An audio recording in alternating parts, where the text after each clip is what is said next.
આપણે પહોંચી ગયા ગામડે આવીને સવારમાં નાહી ધોઈને આપણે તો થઈ ગયા રેડી. તૈયાર થઈને આપણે પહોંચી ગયા આપણા કાકાના ઘરે ને મિરર જોઈને આપણે તો આઈફોન રહ્યો એટલે બતાવવો તો પડે જ આઈફોન છે.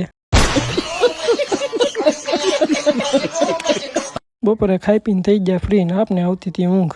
આપણે તો સૂઈ ગયા ભાઈ. અચ્છા હમકો સિખા રહ્યા. 3 વાગે ઉઠીને આપણે તો નીકળી ગયા આટકોટ. આપણે થોડું કામ અને એક ભાઈબંધને તેડવા જવાનું હતું તો આપણે તો આપણી ગાડી લઈને નીકળી ગયા આટકોટ જવા.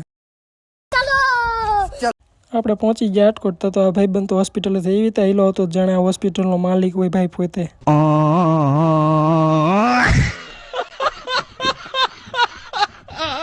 પછી તો હું ને મારો ભાઈબંધ આવી ગયા ઓટો ગેરેજમાં કેમ કે આપણે ટીક કરાવવાની હતી ગાડીની સર્વિસ. સાંજ પડીને આપણે તો જમીન થઈ ગયા ફ્રી એટલે આપણે આવી ગયા આપણા ભાઈબંધ દોસ્તરો પાસે બેસવા. પછી તો બધાએ જમાવી મીટિંગ. પછી આપણે જવાનું હતું ચા પીવા એટલે આ લાલાભાઈ તો અમારા ટોસ ઉલાડતા હતા કે ચાના પૈસા કોણ આપશે એ માટે. क्या बात है सर, क्या बात है सર, क्या बात, ये बात है. પછી તો ચા માટે તો ભાઈ કેવલભાઈ ને લાલાભાઈ વચ્ચે થઈ ગયો ઝઘડો ભાઈ. માતાજી સુખી રાખે યાર, આ ઘા સહન નથી થતા હવે. આવા ખહુરિયા જાજા થઈ ગયા યાર, એની પીડા થાય છે. આ છે બે અમારા ગ્રુપના પ્રેમી પંખીડા. આ બેનો પ્રેમ તો કંઈક અલગ પ્રકારનો જ છે અમારા ગ્રુપમાં.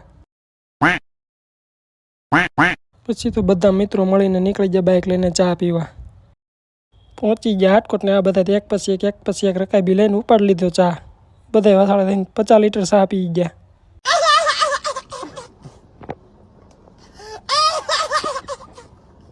ચા પીને આપણે તો નીકળી ગયા આપણા ઘરે જવા.